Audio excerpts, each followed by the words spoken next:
खरं तर आज एस बी कॉलेजचे हरीश कुलकर्णी सर यांनी आम्हाला इन्फॉर्मेशन दिली होती की स्पेस ऑन व्हील ह्या ज्या प्रोग्राममध्ये जे आज आम्ही आलो आहे त्याच्यामध्ये आम्हाला की रॉकेटविषयी कशा प्रकारे लॉन्च करायचं त्यामध्ये सगळी इन्फॉर्मेशन आमच्या स्टुडंटला आज छान प्रकारे भेटली. म्हणजे जी इन्फॉर्मेशन आम्ही विद्यार्थ्यांना शिकवत असतो, ज्या गोष्टी आम्ही सांगत असतो की त्याच इन्फॉर्मेशन आज विद्यार्थ्यांना प्रॅक्टिकल स्वरूपामध्ये मॉडेल स्वरूपामध्ये आज दिसल्या. त्या बाबतीत आमचे जे स्टुडंट आहे त्यांनी आज काय काय पाहिलं, ॲक्च्युली मी बोलण्यापेक्षा आमच्या स्टुडंटने आज काय शिकलं या गोष्टीमधून आज ते तुम्हाला छान प्रकारे सांगते. नाव खुशी आहे, खुशी रवींद्र नांगरे.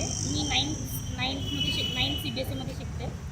आज आम्ही इथे येऊन खूप काही नवीन एक्सप्लोर केलं. जसं की आता जे फ्युचरमध्ये जे सॅटेलाईट्स किंवा मिशन्स जे होणार आहेत फ्युचरमध्ये, जसं गगनयान, चंद्रयान 4 वगैरे, त्याचे सगळ्याचे मॉडेल्स आम्ही पहिलेच बघून घेतले. त्याला समजलं. परत आणखीन काय नवीन लॉन्चिंग व्हेकल्स पण आम्ही बघितले. खूप काही एक्सप्लोर केलं इस्रोच्या. नाव सांग. माझे नाव यशसिद्धेश्वर गुस्से आहे. आम्ही आतमध्ये पाहिले की कोणते सॅटेलाईट कसे आपण डेली यूज करतात.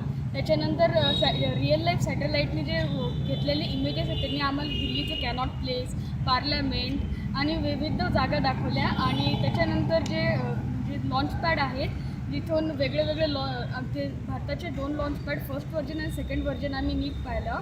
मग त्याच्यामध्ये ते वेगळ्या प्रकारचे वेगळ्या माससाठी म्हणजे वजनासाठी लॉन्चसाठी व्हेकलसाठी लॉन्च पॅड आहे तो पाहिला. त्याच्यानंतर जे वजनाचं सॅटेलाईट आहे त्याच्यासाठी वेगळे आम्ही लॉन्च व्हेकल पाहिले. आज आम्ही SB कॉलेज इस्रोच्या तर्फे एक रन केला जाणारा प्रोग्राम आहे जो की 9वीच्या मुलांसाठी आहे आणि खूप छान प्रोग्राम आहे तो. तर मला असं वाटतं की आज मुलांना खूप काही चांगल्या गोष्टी, नवीन गोष्टी शिकायला भेटल्या.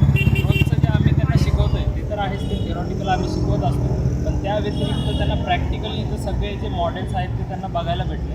आणि भविष्यात कदाचित असं होऊ शकतं की या मुलांमधूनच कुणीतरी एक सायंटिस्ट बनेल, मोठा रिसर्चर बनू शकतं. त्यांना त्यांची म्हणजे एक प्रेरणा इथून भेटली.